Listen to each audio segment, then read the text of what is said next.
My mother was one of those mothers who gave unsolicited advice about everything. You probably shouldn't do it this way. It's better to flip the blinds up, not down. Try making that chicken dish with cauliflower rice, not white rice. It's healthier for you.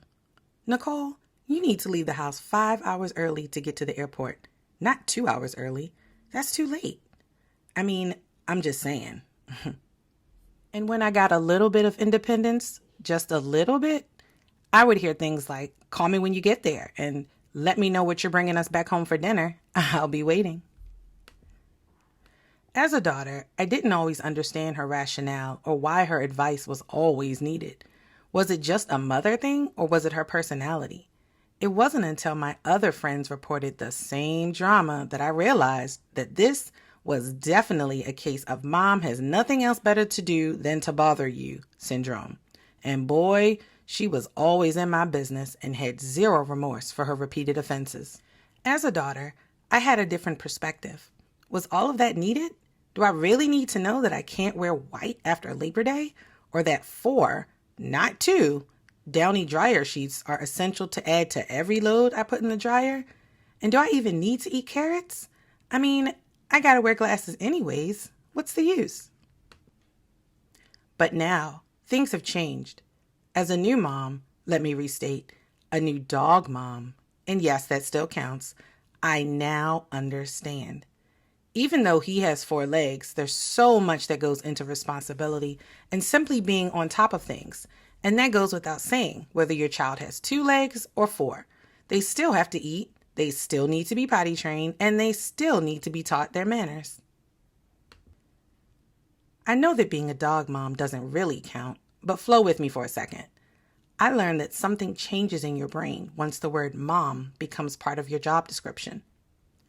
I promise you, I spent over a month writing out new puppy responsibilities, researching healthy foods, coming up with potential names, and surveying veterinarians to provide the best new home and experience for my 6-week-old pup, who I decided to call Prince, by the way.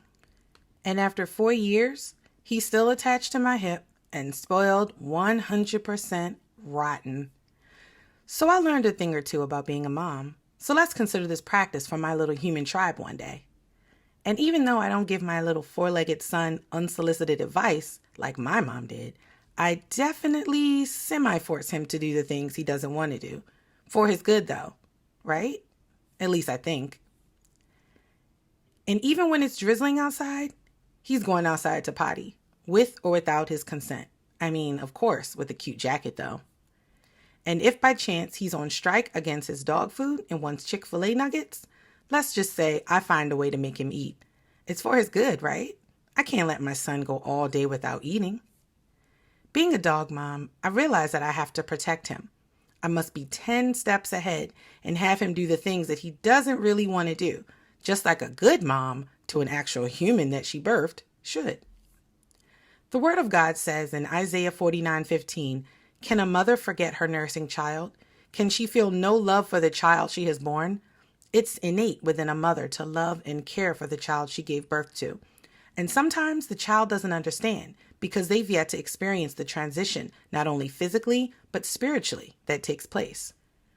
Birthing is not just physical, it's spiritual. And every birth brings about change to not only the child, but the mother. And in a mother-daughter relationship, there can sometimes be challenges, as children don't always understand the love of a mother until they become one. But what helps is communication. Communication helps bridge that understanding and foster an appreciation and love for both mother and daughter. Every mother has been a daughter, but not every daughter has been a mother. Therefore, it's essential to have healthy lines of effective communication, build healthy boundaries, and strengthen mother-daughter bonds. And that's what Truth Talks is all about. I'm Nicole Queen, founder of Title Your Truth, and I'm personally inviting you to Truth Talks, a new kind of conversation between mothers and daughters. Truth Talks is a mother and daughter book club podcast commissioned to encourage the development of healthy mother and daughter relationships while building esteem, virtue, and character in all of God's beautiful daughters. And each month, we'll discover a new book that's centered around the topics of beauty, identity, and healthy relationships. And throughout the month, we'll engage in things like mother and daughter challenges, relationship building activities, live group discussions, and interactive forum discussions. So we look forward to you and your mom or daughter connecting with us, as this is the start to a brand new relationship forming. And if you ever have feedback or simply just want to chime in on today's episode or any episode in the future, you can message us on Facebook, Instagram, or Twitter at Title Your Truth. You can email us at hello@titleyourtruth.com or join us in our private community group at www.titleyourtruth.com, where we discuss the show, build community, and engage in mother-daughter activities.